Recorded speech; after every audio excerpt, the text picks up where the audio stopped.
Glad to have you join us again for Newsline, our first edition in July and after Eid al-Kabir celebration. I am sure many had splendid holidays. Better pack your bag and start going to work on Monday. I am Jennifer Igwe, and you know this is the program for hot and stimulating stories.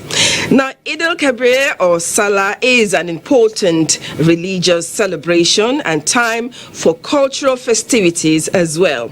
So today's edition of Newsline, we will be showcasing splendor of cultural heritage from Ojudoba to other Salah festivals and various colorful durbar processions and displays.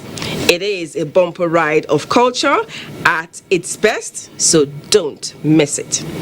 We have features that also capture the essence of Salah, specifics for meat preparation and how it is shared. On our lineup as well is an update on the mechanic with visual impairment that we featured in our last edition. There's good news. What is it? From who? And for what? The questions are long, many, but with very good answers, and you will only get them if you stay tuned. Then another young Nigerian is cooking non-stop with a target of 150 hours. Is she planning to break or not break a record? Stay tuned for more and other developments in stories we have been following. And in line with our tradition, we will start with the news segment, and Elizabeth Omoroye is ready in Abuja. Hello Lizzie, over to you. Jennifer, and thanks for joining us in Abuja. President Bola Tinubu is back in Abuja after a Salah break in Lagos. The president returned to the seat of power after spending 6 days in his home state. President Tinubu arrived in Lagos on Thursday, 27th, on his return from his first official trips to Paris and London. Now, the presidency has rejected the conclusions of the European Union on the 2023 general elections, as presented in its final report last week. A statement from the special advisor to the president on special duties, communications and strategy, Dele Alake, reminds Nigerians of a press statement issued in May this year, alerting the nation of the plan by a continental multilateral institution to discredit the 2023 general elections conducted by the Independent National Electoral Commission and won by APC's candidate Bola Ahmed Tinubu. The said statement, Dele Alake says, made it abundantly clear to Nigerians how this foreign institution had been unrelenting in its assault on the credibility of the electoral process, the sovereignty of the country, and on the ability as a people to organize themselves. The statement says it finds it absurd and unacceptable that in this day and age, any foreign organization of whatever hue can continue to insist on its own yardstick and assessment as the only way to determine the credibility and transparency of elections, pointing out that they are aware of the machinations of the European Union to sustain its largely unfounded bias and claims on the elections' outcomes, emphasizing that the 2023 elections most especially the presidential election won by President Bola Tinubu and All Progressives Congress, were credible, peaceful, free, fair, and the best organized general elections in Nigeria since 1999. The statement says there is no substantial evidence provided by the European Union or any foreign or local organization that is viable enough to impeach the integrity of the 2023 elections, adding that the limitation of EU final assessment on the elections was made very bare in the text of the press conference addressed by the head of its electoral observation mission, Barry Andrews. Andrews himself noted that EU EOM monitor the pre-election and post-election processes in Nigeria from January 11 to April 11, 2023 as an INEC-accredited election monitoring group, and it observed the elections through 11 Abuja-based analysts, 40 election observers spread across 36 states and the Federal Capital Territory. With barely an average of one person per state, the statement wonders how EU-EOM independently monitored elections in over 176,000 polling units across Nigeria. It therefore asks EU how it reached their conclusions in the submitted final report with a very limited coverage of elections by their observers, who without doubt relied more on rumors, hearsay, cocktails of prejudiced and uninformed social media commentaries and opposition talking heads. What EU-EOM called final report on the 2023 elections says is a product of a poorly done desk job that relied heavily on few instances of skirmishes in less than 1,000 polling units out of over 176,000 where Nigerians voted on election days.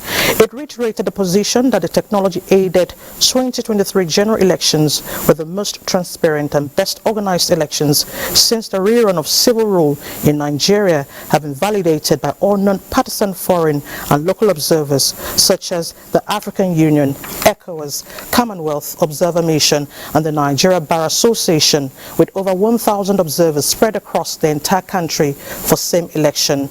The statement says NBA reported that 91.8% of Nigerians rated the conduct of the national and state elections as credible and satisfactory, an election with over 90% of the citizens considered transparent should be celebrated anywhere in the world, it concluded.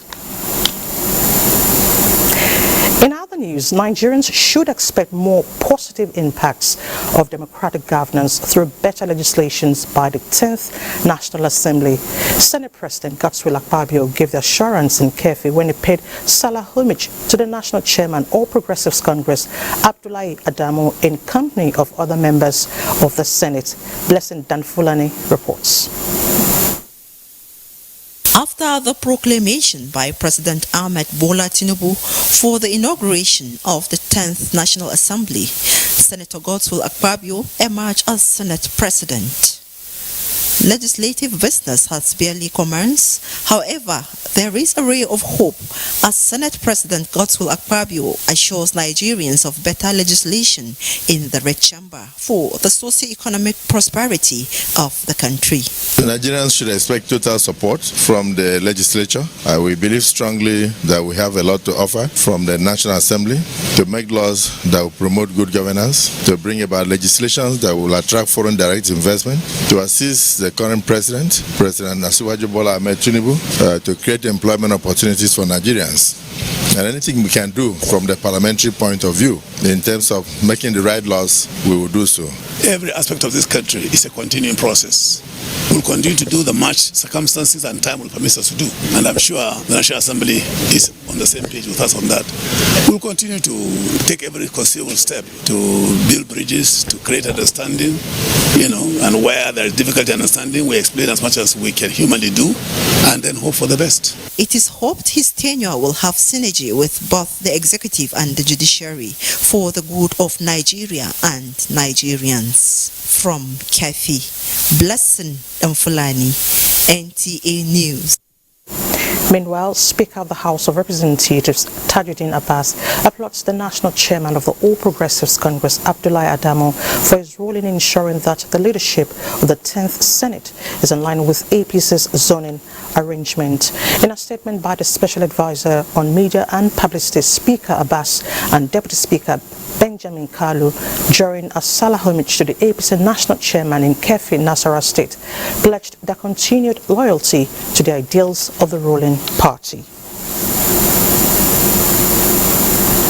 Speaker House of Representatives Tajuddin Abbas has described certain comments made by his special assistant on political matters, Northwest, Godfrey Gaya, as the aide's personal views, which should not be attributed to his office or person. In a statement by Special Advisor on Media and Publicity, Musa Kelshi, Speaker Abbas says Godfrey did not have his permission to grant an interview to a national daily in which he made some unsuitable comments. He stressed that he has tremendously respect for former President Muhammad Buhari and former Governor of Kaduna State, Nasser El-Rufai. I would not say or do anything that would negatively affect his relationship with them. The People's Democratic Party Action 2023 group is urging the Senate not to intervene in the issue of minority leadership.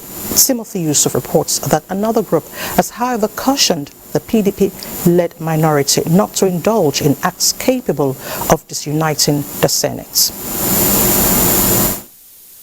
It is abundantly clear. Some political leaders who are members of the Citizens Network for Peace and Development in Nigeria believe that some aggrieved PDP senators and others are allegedly plotting to create crisis in the 10th Senate. Such moves will be counterproductive, members of the Citizens Network emphasized.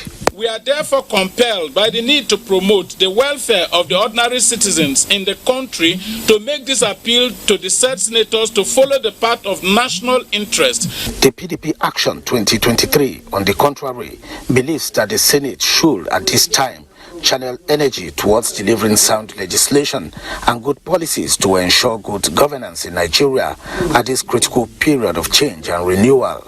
The group's chairman, Dr. Rufus Umere, in a statement appealed to the Senate leadership not to dabble into the minority leadership issue of the 10th Senate, as such could destabilize the Senate.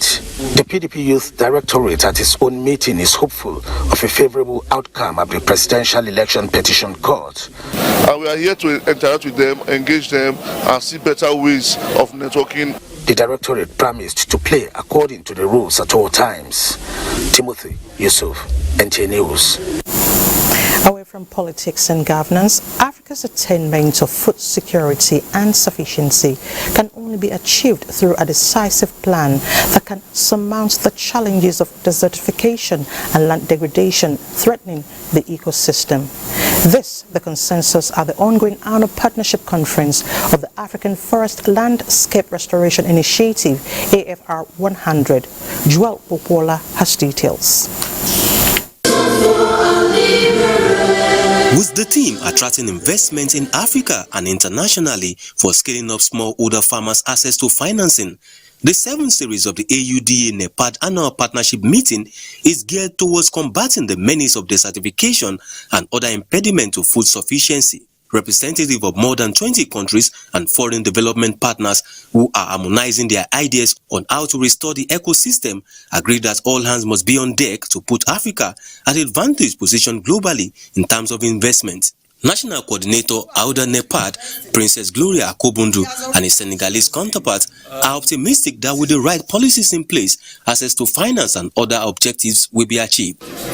African Forest Land Restoration, Landscape Restoration Initiative, and the innovative strength of smallholder farmers is African Union resolution to restore our land for healthy living, for food security, and to improve nutrition, as well as grow our economy, create jobs, consolidate the gains of the SDGs. We have set up different funding mechanisms like the Land Accelerator that help. Every year we select more than 100 young men and women, African women, as long as they are land entrepreneurs, that they can make the land productive. Representative of the Secretary to the Government of the Federation described the initiative as timely. This is a very, very sober moment for us to reflect on what looking for resources to build wealth and us not knowing what we are using our hands to do to ourselves. Events also featured the official launch of the AFR 100 website, with a partnership of 34 African countries seeking to restore over 100 million hectares of land by year 2030. No doubt, Africa's quest for food sufficiency and food security will be guaranteed if stakeholders agree to implement decisions reached at this forum. The participating countries pledge commitment to recovering land in Africa from the shackles of desertification. In Lagos, Joel Bukbola, NTA News. Nigerian indigenous telecommunications company Globacom, one of the sponsors of the annual Ojudioba Festival in Ijebu-Ode, has emphasized its commitment towards promoting the rich African heritage in line with global wave of technology. Adaobi Obiche tells us more.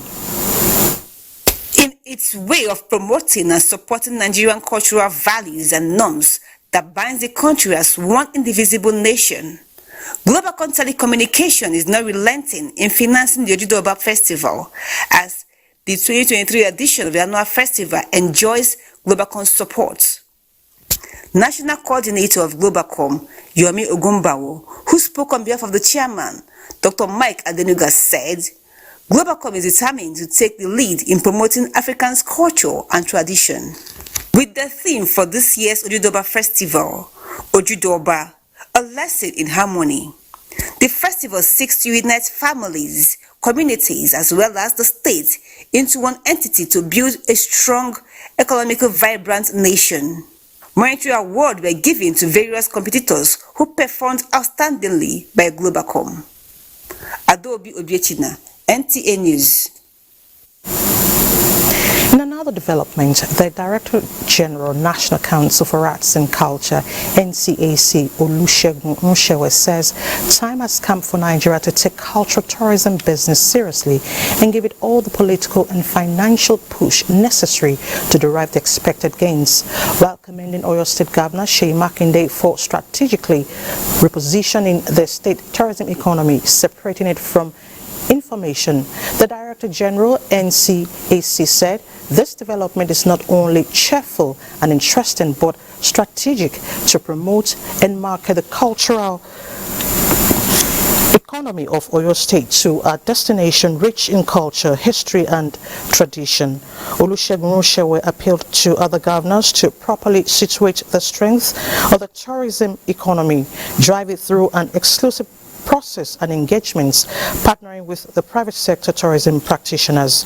Governor Seyi Makinde recently separated tourism from the State Ministry of Information, Tourism and Culture, saying information will now be run as a separate ministry, devoid of having tourism and culture as mere appendages.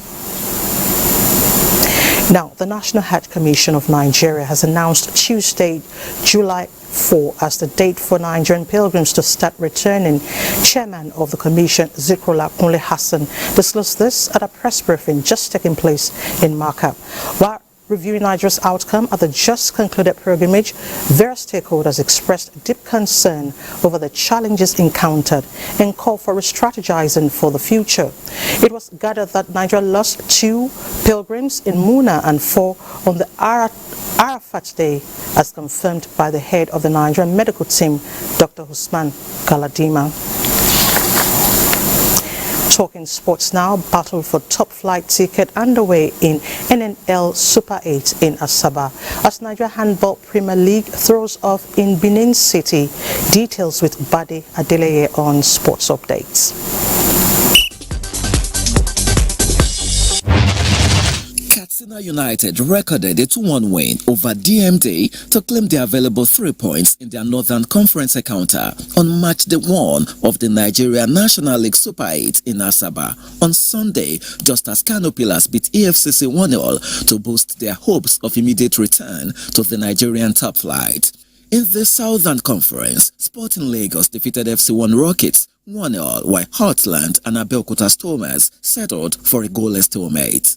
And to handball, Kano Pillars began their quest for another Premier League title with a 30-23 victory over Sokoto Rima on day 1 of the first phase of the 2023 Nigeria Handball Premier League in Benin City on Sunday. Niger United also started on a winning note with a 28-23 win over Confluence Stars, while Toji Marine beat Lagos Seasiders 29-23. In the women's category, Delta Force recorded a 25-20 win over Imo Grasshoppers. Seasiders Babes lost 25-29 to Defenders Babes. Rima Queens overcame Bayosa Queens 32-24, while Plateau Peacocks recorded a slim 23-22 victory over Bendo Dynamos. Meanwhile, the highly anticipated third Grand Slam of the year, Wimbledon, serves off Monday at the All England Club with as many as 128 male and 128 female players fighting for the prized trophy in the men's and women's draws. Serbian star Novak Djokovic will be looking to claim an 8th Wimbledon title, but there are plenty of challengers on the horizon, with world number 1 Carlos Alcaraz, who will be aiming for his maiden Wimbledon title, and fellow top 5 seeds Dani Medvedev, Casper Ruud and Stefanos Tsitsipas. On the women's side, world number 1 Iga Swiatek surprised 2022 champion Elena Rybakina and this year's Australian Open winner Aryna Sabalenka are the top favorites. With sports updates, Badi Adeleye, NTA News. Thank you, Badi, for the updates. President of the Senate, Godswill Akpabio, commiserates with the leadership and members of the Salvation Army over the death of their officers and members in a fatal accident along the Lagos-Benin Expressway. The Senate President, in his condolence message, describes the accident, which claimed the lives of 12 officers of the church and a baby while returning from a missionary assignment in Lagos State, as shocking. He extends deep condolences to the Territorial Commissioner, Daniel Kusoso, and prayed for the repose of the souls of the departed. And that's the news segment. More to come with Jennifer after this break. To stay with us.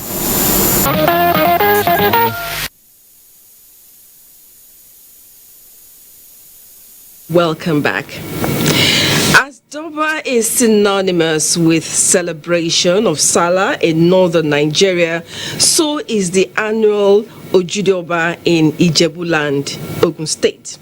Adobe Obiechina captures the history and cultural endowment of Ijebuland in a report on the 2023 Ojudoba Festival held in Ijebu-Ode.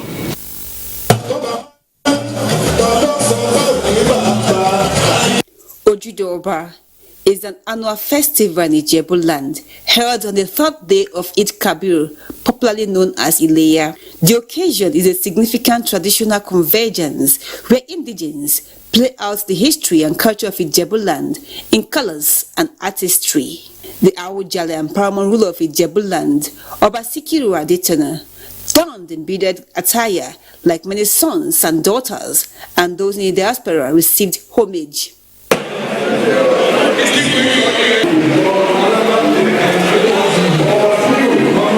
One significant feature of the annual festival was the parade by different age groups known as Regberegbes, who seemed set to outdo each other in colorful uniform attires. While the event was a simple annual reunion of indigenes of Ijebuland, Abdullah and his colleagues, who came kilometers away, seized the occasion to make brisk business and earn some cash. So also are many who displayed souvenirs for sale at the event. Kabesi, Oba, and so many people used to buy them. We make our money almost every year. So when our people they are used to this, so they used to buy it and we used to make money. The governor of Ogun State, Dakwa Abiodu, and the chief host, Oba Sikiru Adetona, said the annual Ojudoba Festival is living to its expectation as the tourist destination of choice in Nigeria. Presents a unique opportunity to display our hospitality and enviable tradition to a national audience and the global community. Some attendees of the event spoke on their choice of fashion dress and ornament for the day. As you can see, this is Dandogo. All these ones are handmade, and then you can see all the lashes there. You know, This has about 3 or 4 cloths put in one. It's the pride, the attachment to the values and cultural values and heritage of Ijebuland. Show this homage is we dress in our cultural attire, in our cultural clothes, and this is how we show our respect here. The annual durbar has become part of Ileya celebration in Ijebuland, and indigenes, especially those in diaspora, would allow nothing to prevent them from participating in the show of elegance, culture, and style. Colorful event there, and I'm sure they served a lot of Ijebu Gari. Now, Eid al-Adha, also known as the Feast of Sacrifice, comes only once a year, and Muslims all over the world celebrate the day in recognition of its significance. Besides the festivities, the day is actually when homages are paid to royalties. Ruth Aguele reports that in Bida, Niger State, the Esunupe Alhaji Yahaya Abubakar, who received dignitaries from across the country, used the moment to honor some illustrious sons of the land in the spirit of the celebration. The holy day of Eid al-Adha may have come and gone, but there are significant moments that makes it even more special. The Salah celebration for every Muslim comes with purpose and blessings that goes beyond the merriment. And the Eid al-Adha prayer that is mandatory on the 10th day of Dhul Hijjah was also observed in Bida, Niger State, at the Eid praying ground, where the Etsunupe Alhaji Yahya Abubakar admonished Muslims on the significance of the season beyond the festivities, but the real essence is to encourage piety, total commitment to Allah, and sacrifice. Allahu Akbar. After the prayers, the royal father led members of the royal clan, traditional title holders, on a tour around the town as part of the northern culture. And for the spectators who usually get excited with a beautiful parade of horses, it is a time to connect with their king up close. Few days after the pomp and pageantry, in the spirit of the Salah celebration, dignitaries from all walks of life gathered at the palace with unity of purpose to pay homage to the Etsunupe. Among them are members of the Senior Executive Course 44-2022 of the National Institute for Policy and Strategic Studies. No better way to leave a mark of honor than to leave footprints in the sands of time, and this was highly demonstrated by the Etsunupe, who conferred traditional titles on some of the sons of the soil, who have contributed to the development of their land in diverse ways.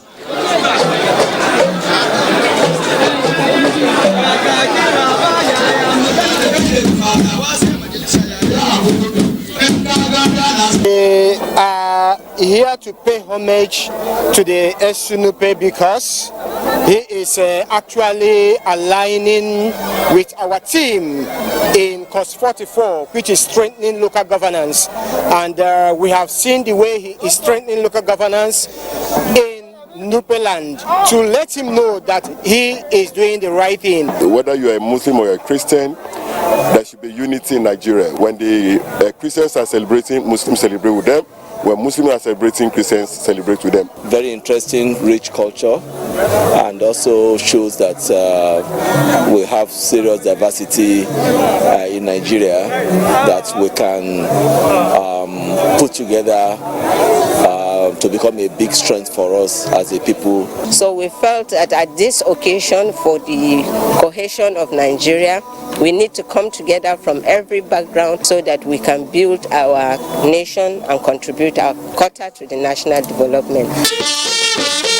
Even after the Salah celebration, for many, these treasured moments that brings lasting joy, peace and love among the people are memories that will always ignite hope for a prosperous future.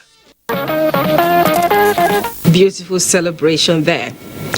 As in In other states in Nigeria, especially of the typical emirate councils in northern Nigeria, Salah festivities is a fusion of religious and traditional chain of activities. In Kano, one of such is the colorful Hawan Dushe staged by the Emir of Kano, Aminu Ado Bayero. It was attended by people from within and outside Nigeria. Aminu Umar reports that the durbar is the unique festival that showcases what culture can offer towards promoting national unity and integration.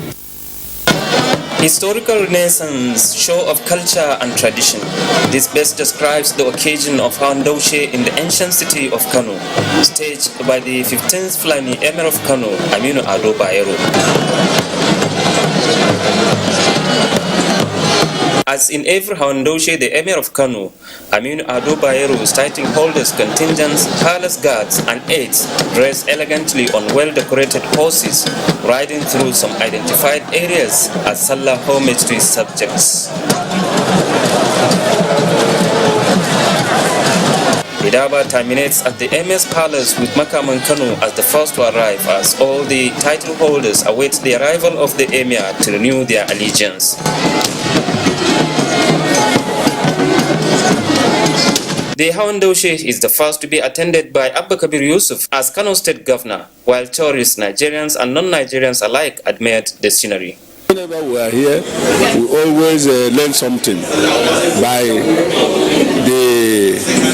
the cooperation and the unity it brings among so many people. So we are happy to be part of this Hawandashi.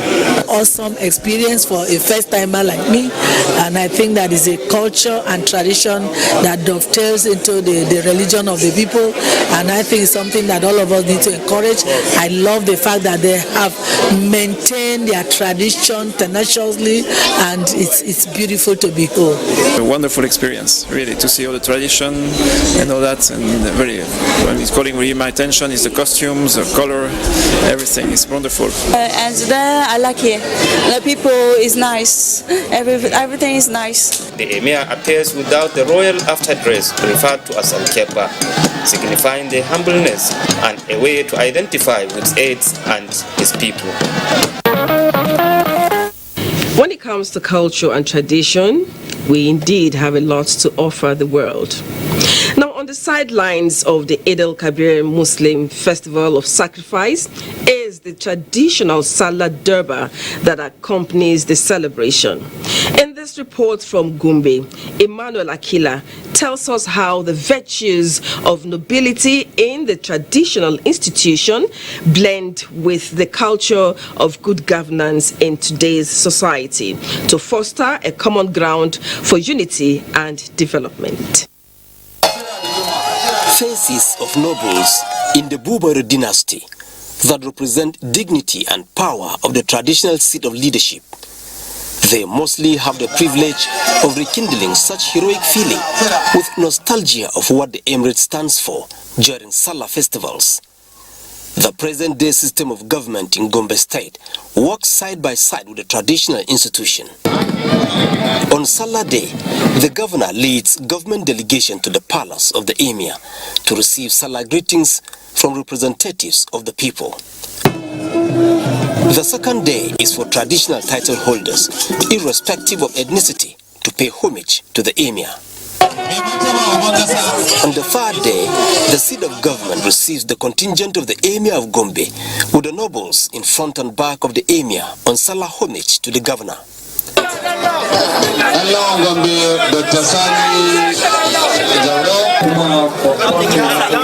There is always exchange of Salah gifts as tradition demands. Governor Muhammad Ino Yahaya also holds a title in the Gombe State Traditional Council that he explores as an advantage, and with the emir, they unite the people for good. Zedamaje is a prince of the royal family, and because of that, there is closeness with His Highness and the entire traditional institutions. So it means we shall work in tandem, we will move together in order to see that we uplift the people of Gombe State and indeed Nigeria at large. This is what we have been doing now. You know, in the last 2 weeks, we called bikers from all over part of Africa to come and celebrate Greek company between horses and bikers. So this is what we have been doing to modernize, you know, the durbar and the institution for more development. The nobles pledge allegiance to the government for the development of the state. So I'm calling on the people to cooperate with the government, you know, to give all the support and to wish the government well. It's the essence of this kind of event to ensure that the Emirate Council and the government are working closely to ensure that there is peace and unity among the people of the state. This is a cycle of unity the people of Gombe State cherish and long for whenever Salah festivals come. So lovely. Don't you just love the horses? I do. This year's Eid al-Kabir celebration in Katsina was rounded off with the colorful Hawan Bariki Durbar by the Emir Abdul Mumin Kabir Usman. The Salah event is the major celebration in Katsina, home of heritage and hospitality. Awal Haliru captured the mood for Newsline. Katsina is in celebration mood, and the people of the state turn out to witness the historic Salah Durbar. It is the unique Hawan Bariki.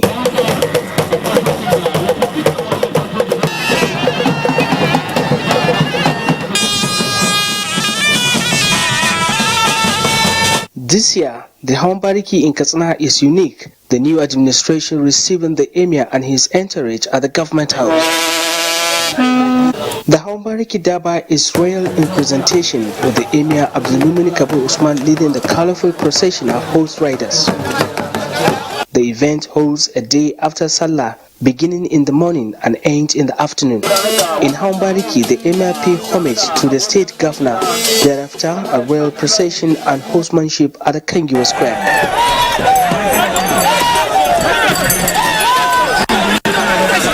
During the occasion, well-meaning citizens share their experience. Being the Emir of Katsina, every Katsina person, wherever he is his subject. The problems are his problems. So he has laid it down very clearly and unequivocally. Hawan Bariki Durbar holds during Salah festivity to mark the end of the two-day celebration in Katsina.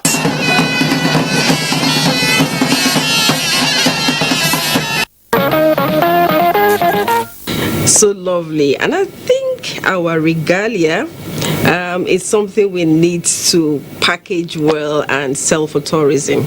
People will pay to come and wear them and even see how we make them. Now, over 500 gaily dressed horses were on parade during the 5th edition of the annual Durbar celebration by the people of Ilorin Emirate Council in Kwara State. Abdul Wahid Bibire reports that the annual celebration has become a melting point for sons and daughters of Ilorin communities to fraternize annually. The Emir of Ilorin, Alhaji Ibrahim Suleja usually wear a new look during the Eid al-Kabir celebration with beautiful decorations to showcase Salah and Durbar celebrations.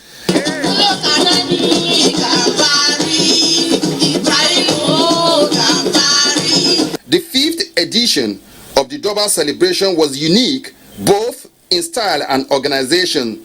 Emir of Ilorin, Alhaji Ibrahim Suleja led other traditional title chiefs, community leaders, members of the royal family, and the people en route major streets of Ilorin, the Kwara State capital.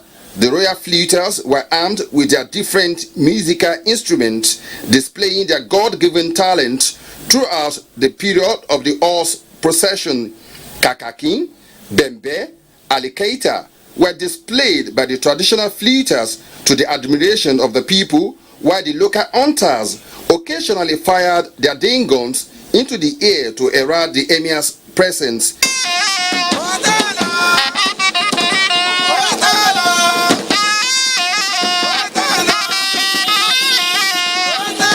Each of the groups following the monarch on the procession can be easily identified based on their signposts, attires, and costumes. The royal father intermittently stopped on the journey to acknowledge cheers from his subject who had stayed on the street to have a glimpse of the horse ride and the emir.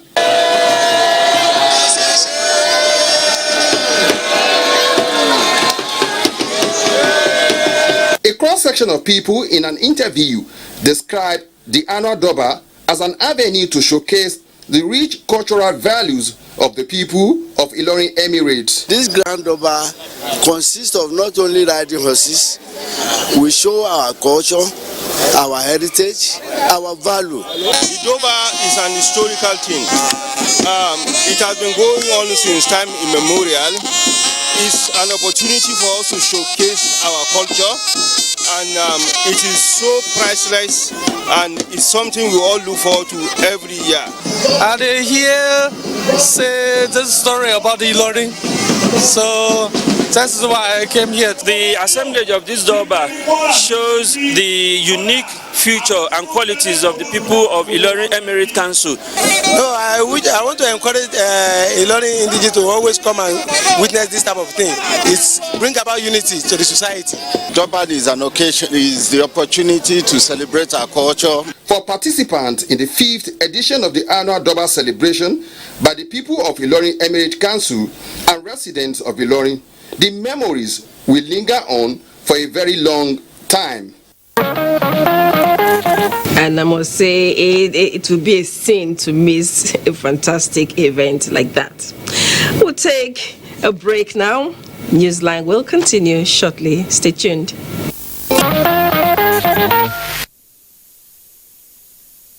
Thanks for being there.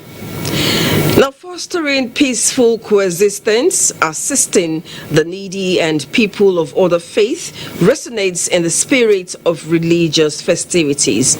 In Kasha local government area of Kaduna State, Christian faithful came out in their numbers to clear grasses at the major Eid praying ground for Muslims to have a smooth prayer session.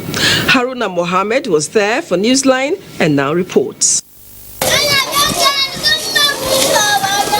Katsina town in southern hemisphere of Kaduna State is predominantly occupied by adherents of the two major religions, a recon for others to emulate as the Muslims and Christians appreciate the value of harmonious living.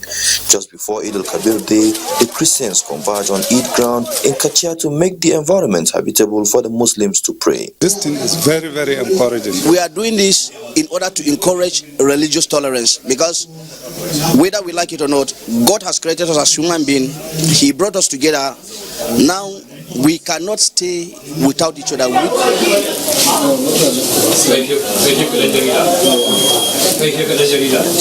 And it is yet another day to remember as the district head of Katsina, Sabiu Suleiman, and his entourage embark on Salah hospital visitation to identify with the patients having spent the festive period outside the comfort of their homes.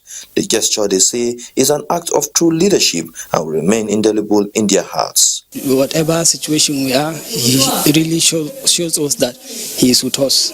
We didn't mean for this, but we really thank God for his life. We are very happy. It has not been done before. I've been in this town for 32 years. This is the first time such things being done, and we really appreciate it. The final resting place also received attention as prayer was held for the repose of the soul of the dead at the burial ground. At the palace of the Agom Adara, the Emir extolled the district head as a hero for his laudable achievement in ensuring peace among the people. He established a religion between Christians and Muslims who normally come and stay together, pray for peace. If there's anything pertaining religion crisis, we don't normally have it in Katsina since he became the district head. And that's An interfaith dinner was held at the palace of the district head to strengthen the bond of unity and brotherhood. Sending a message to the members, to the other Christians and Muslims of Kaduna State and of Nigeria as a country, to understand that we are brothers and sisters, we are sons and daughters of the same father. We are not having any kind of problem between Muslim and Christians. And I hope this thing will continue and it will breed peaceful coexistence among the Christians and Muslims. The Hakim is a very wonderful man. His leadership so far has become that which embraces all people from all walks of life in Katsina local government. A sermon by the district head of the community, Sabiu Suleiman, centered on Nigerians to let go of all ills, embrace one another for peace and development to thrive. Didn't the Bible say, love your neighbor as yourself? We must stay together in love and unity. Now, it is a religious duty for Muslims who are capable to sacrifice an Islamic-approved animal on the day of Eid al-Kabir festivity. How are the meat shared? Usman Abdullahi Shehu has this report on the tradition of meat preparation and sharing a day after Eid al-Kabir.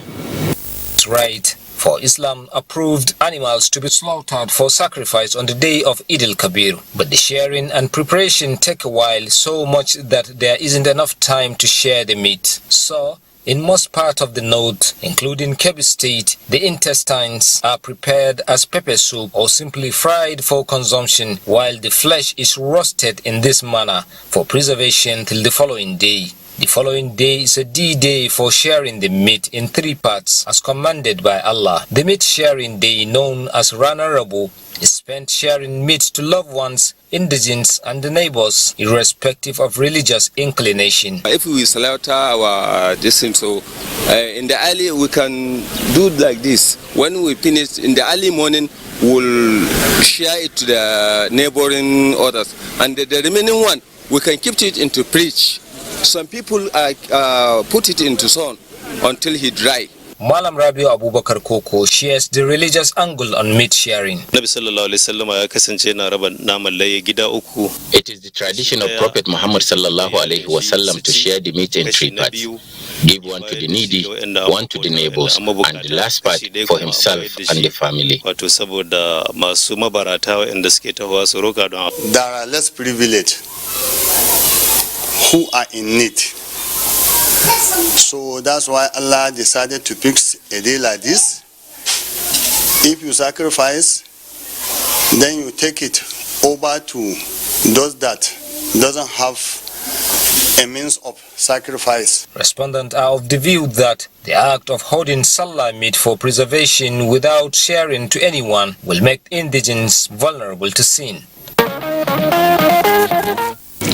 That last line I agree, because a lot of people look forward to that sharing part. Now, communal celebration used to be the order of the day during major religious festivities in Nigeria. Nowadays, it is not so common in some places, but in Lagos, some communities are sustaining it. This is what Lanre Beleye found out while covering the just concluded Eid al-Kabir. On Saturday, I decided to go into the metropolis and have a feel of the celebration. My first port of call was to the Hausa community in Idiaraba, Lagos, where Nigerians were greeted in Igbo and Hausa languages. Nigeria,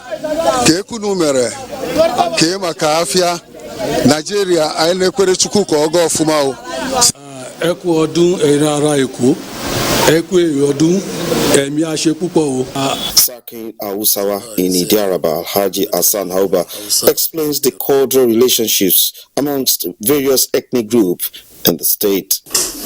I would say like 70% we are the same culture together, whether for the dressing for men and dressing for the women. From Idiaraba, I moved to Lagos Island to witness the Eko for show phrase firsthand, and I wasn't disappointed. From one end of the street to another, people gathered under canopies in mood of celebration. I I was informed that it is a tradition for sons and daughters of households in the area that are Muslims to come together in their compounds to celebrate the Salah. This is how we celebrate Eid in Lagos Island, to be precise. It is part of our tradition. And we are always happy, even it brings people together from different parts of the world. And the celebration can go on for up to 2 days. Coming to share with my family because they are my loved ones, they are the people that stand behind me, they are my backbone, alhamdulillah, alhamdulillah. The rain didn't affect the celebrations at all, but after a while it was time for me to end my visit. As I returned to the office, one thought on my mind was how common Nigerians celebrate together no matter the occasion. I always say that normal Nigerians, regular Nigerians, we don't care whether you're Igbo, Yoruba, Hausa, we celebrate together always, and that is how we roll. The history of the Egbirakotu people in Kogi local government area remains indelible in the minds of residents of the kingdom, Kogi state, and the entire country. Ajibola Christopher reports on how the age-long tradition of the people was recently showcased to commemorate unity in diversity among the numerous tribes residing in the region. Local residents came out in large numbers to show their support for the monarch, Ohimege Igu Kotun Kafe, as he celebrates the Salah. The palace of the Ohimege Igu of Kotun Kafe was filled with the sons and daughters and invited guests from within and outside the state who gathered to celebrate the Salah festival with their traditional ruler, His Royal Majesty Ohimege Igu of Kotun Kafe, Alhaji Abdulrazak Isakoto.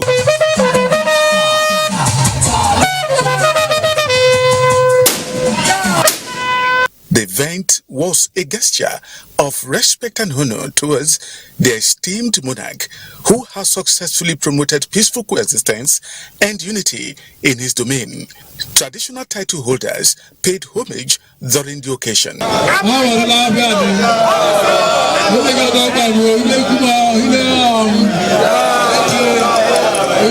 The residents of Kotun Kafe community added vibrancy to the event, enhancing its overall atmosphere.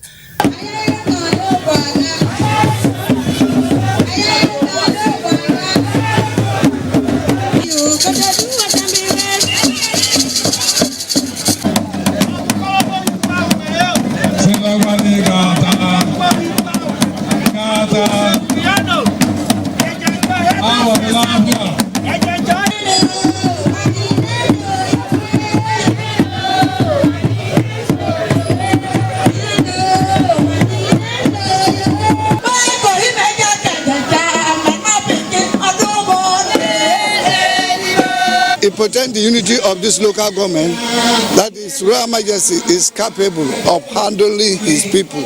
It's celebration of unity, celebration of harmony, celebration of good leadership, celebration of development. Ohimege Igu of Kotun Kafe, Alhaji Abdulrazak Isakoto, expressed his desire to connect with his people during the occasion and commended them for their ongoing commitment to unity and peace. I've come here to celebrate unity among us, our history, our culture and tradition.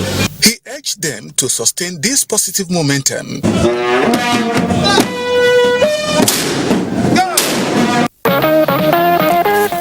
Interesting event.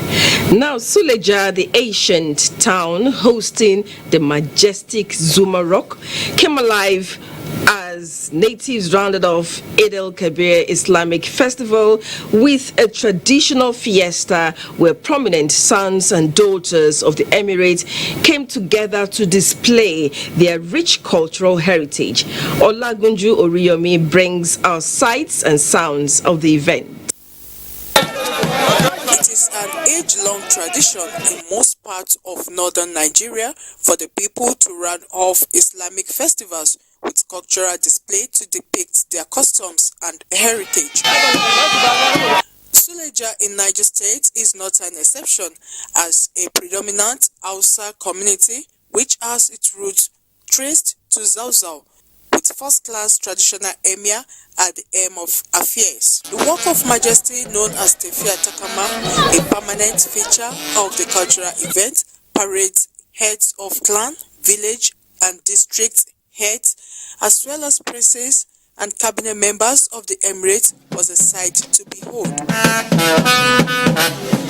Gaily dressed horses and their riders, displaying their dexterity, also add color to the event of the day. This cultural event is a tradition passed on from one generation to another, as it is an opportunity for the younger generation to appreciate and preserve the rich cultural heritage of northern Nigeria. Sawandoshe is our culture. It's one of the ingredients of Salah. It has been our tradition, not only in Suleja but in the whole northern Nigeria. The celebration was rounded up with a horse race competition where cash prizes were given to participants.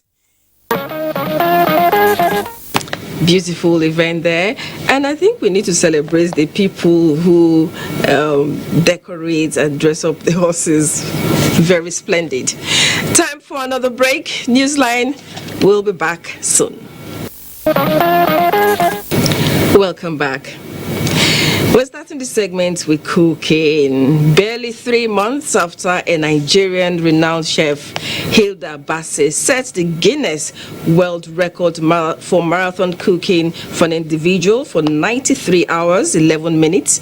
Another chef, Adebola Adeyeye, has started a 150-hour cookathon in Ileoluji, Ondo State, to break the record set by Hilda Bassey.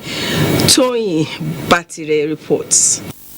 Another exciting moment for residents and family members who gathered to motivate Chef Blessing Adeola Adeyeye at Ileoluji, who has started a marathon cooking for 150 hours.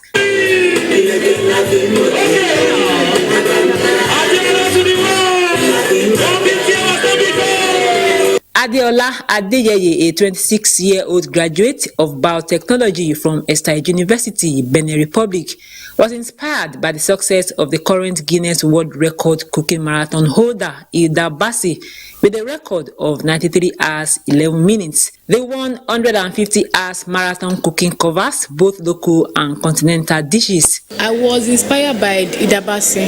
I love cooking, I love baking, all sorts of things. I just love cooking. Family members and spectators expressed confidence in her ability. She has passion for it. She has been doing it when she was small. Art has been her dream for long. Something that will put the name of Nigeria, the name of Ondo State and Ilorin on the map. It is not just that she just want to, it's not about breaking record now, but it's about the passion that she has in her to do what she knows how to do best. That is why people are here, to appreciate her. The 150-hour marathon cooking is expected to end on Thursday, July 6 at exactly 6 p.m.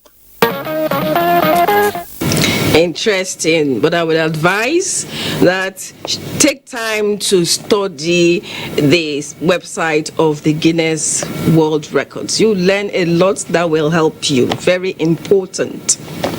A full-scale investigation by the police has commenced to unravel the sudden disappearance of a placenta in a health facility in Ondo State. 2 nurses, a cleaner, and a security personnel have been arrested in connection with the case. Newsline's Abiola Ario visited Emure Ile in Owo, local government area of Ondo State, where the incident happened. The joy of every couple is to be blessed with the fruit of the womb and deliver the baby safely. This is the story of the 23-year-old Tunde Ijanusi, who took his 19-year-old wife, Joy, to the Comprehensive Health Center, Emurele, a town in Owo. For Joy, it was a prolonged labor at the health center, yet God delivered her safely without complication. Tunde would have been happier for safe delivery on his return to the hospital after getting food for his wife, but the bizarre happened. I went inside to collect the placenta, but the nurse on duty said she would bring it. But in the meantime, I should go home and get food for my wife. I went home as instructed, but by the time I came back, there was no nurse on duty and the placenta was not dropped with my mother. Soon they tried to raise an alarm the following day, having suspected the nurses and security personnel on duty, but Tunde and his wife were persuaded to let go of the matter. In the morning, I went to inquire from a nurse about the placenta. The cleaner said I should follow her, and she entered the place where she said she kept it, but it was nowhere to be found. She called the other nurses, and they searched everywhere, but could not find the placenta. They began to beg us and told us not to pay for the delivery of the baby, but we immediately went to the police station to make a report. I just want government to help me out so that I can see the placenta. When Newsline visited the health center, the hospital doors were hurriedly shut on citing the news crew.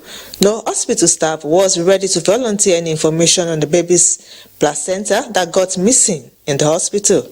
However, the police have confirmed the arrest of some suspects in connection with the incident. 3 people are currently in custody. The nurse who delivered the baby, but we later found out that she's actually not a registered nurse, the assistant, and one other woman who was there who claimed to be the security of the health center. The Janusi family is worried about the spiritual implication of not properly burying the baby's placenta, which religious leaders also corroborated. There's nothing wrong with burying it Islamically in order to protect or to prevent future occurrences. And in most cases, they use it for these money-making rituals or glory. So for a placenta to be used by someone, it works. The family is seeking justice for the missing placenta. Newsline will keep you updated as event unfolds. We are surely following the story. We will get to the root of the matter. Time to take our last round of commercials. Newsline will be right back. Next, ladies and gentlemen, Chisholm. My body don't retire. No, it's not the same as my legacy will not die. So simple life, living every moment to the full. I'll be overloading your plan. For this life I made, I want to be celebrated. Tell me what you need from me now. I know what you need from me now. Send from heaven to you, baby. I can go the distance. Sunday on Nigerian Idol. Proudly sponsored by Techno and Biggie for every moment. Welcome back. Call it celebration of life, of a fulfilled life, and you are not far from it. This was the case when people from all walks of life converged on Abombise, Imo State, to commiserate with the former governor Emeka Ihedioha as his mother, late Dame Dorothy Nsoma Ihedioha, was laid to rest amidst glowing tributes. Lorita Arinze Egwim, who covered the event, tells us more.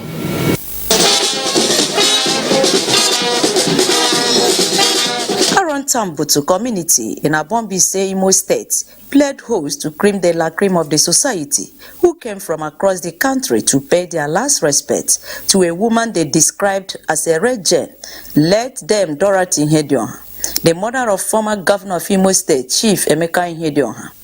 At the church service held in her honor, the Metropolitan and Prelate of all Nigerian Anglican Communion described late Dame Ihedioha as a committed Christian who lived a life worthy of emulation.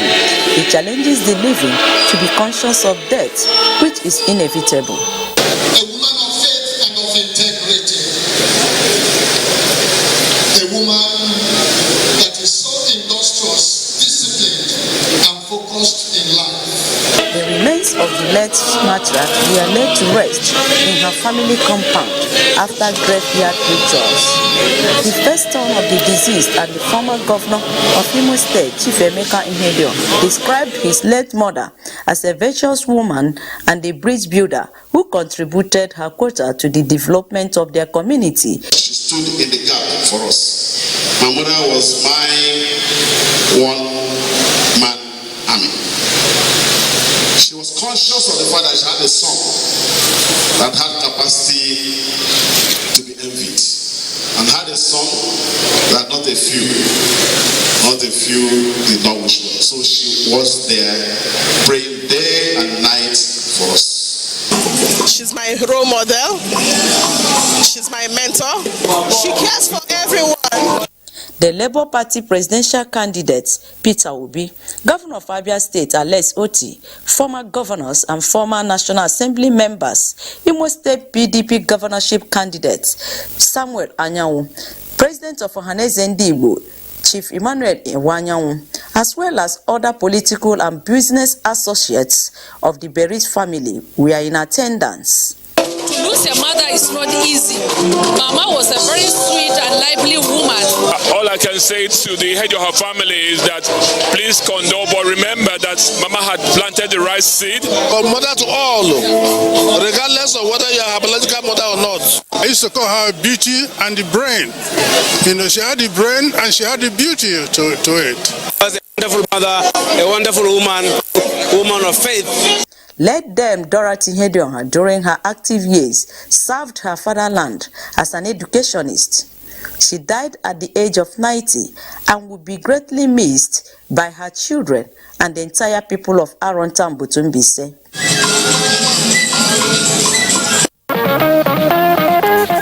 May her dear soul rest in peace. Amen. Now, it was a solemn moment and a reunion of some sort as professional colleagues, political and traditional elites converged on Boko local government area of Benue State to bid farewell to a seasoned technocrat, Engineer Isaac Wakombo, fondly called Imenga 1 TV, as his remains were finally committed to Mother Earth in his country home.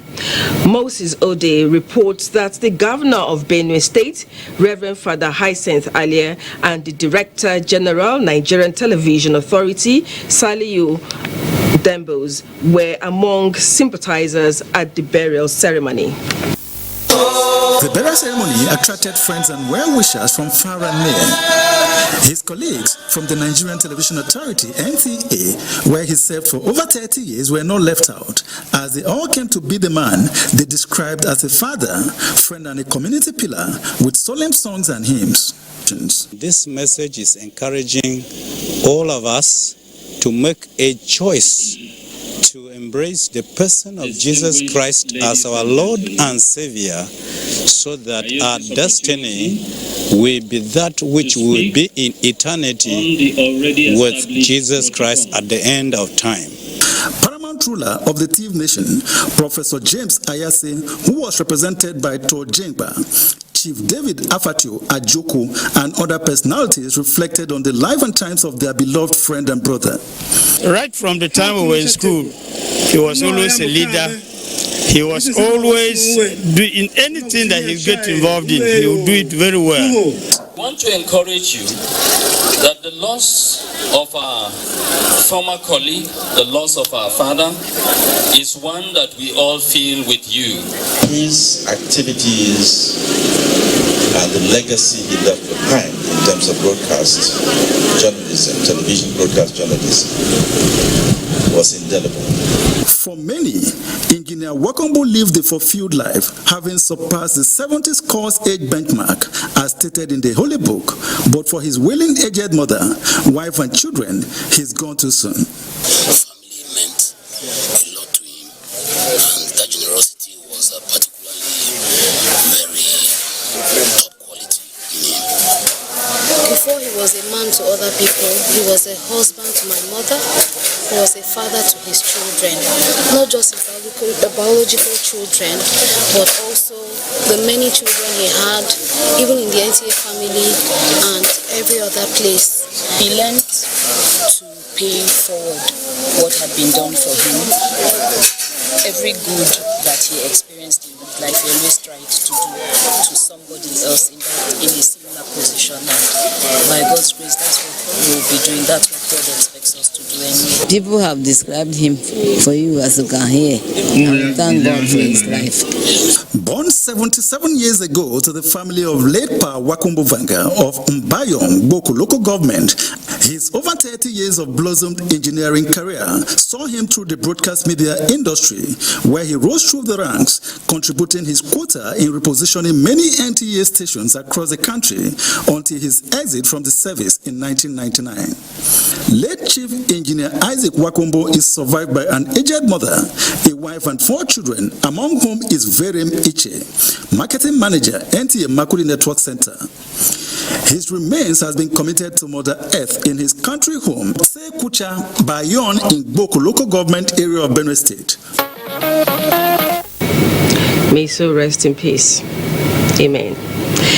The Nigerian Television Authority NTA family is a vivid description of the saying, one for all for one, as what affects one affects all. Management and staff of NTA all over the country, not minding present economic and security challenges, converged on Calabar to commiserate and celebrate with their own the General Manager NTA Uyo Alice Ugbe at the funeral activities of her mother, late Etieka Imelda Basi Ayonba, who died at the ripe age of 89 years. Paul Abel captured the celebration of life of Ma Etieka for Newsline. Etieka Imelda Basi Ayonba, referred to as the quintessential mother, is gone. But her legacies, especially in the educational sector, will continue to linger. Preceding the deceased funeral and memorial mass was a visual mass held in her honor, which attracted dignitaries from all walks of life. Whether you accept it or not, at the end of our life, we have 2 destinations. We must take our own property in life to develop this school that she herself started. Late Ma Imelda Ayonba, a born teacher, several awards recipient, and mother of 6 daughters who are accomplished in their various professions, was born in 1934 and died on 6 May 2023. At the reception, rather than grief, it was a celebration of life of late Ma Etieka Imelda Ayonba. Injury to one is an injury to all.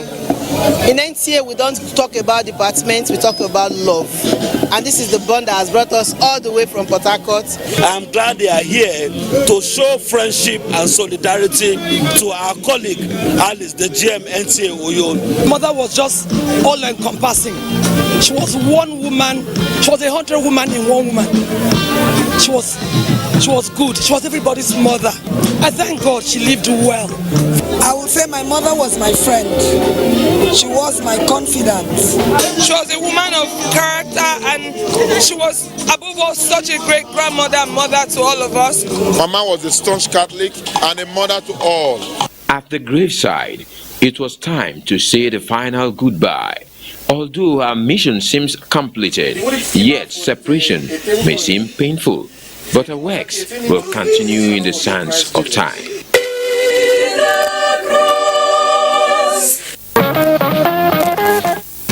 May her sweet soul rest in peace. Amen. She will be greatly missed.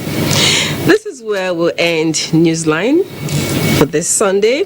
Join us again next week for another edition. Good night and God bless Nigeria.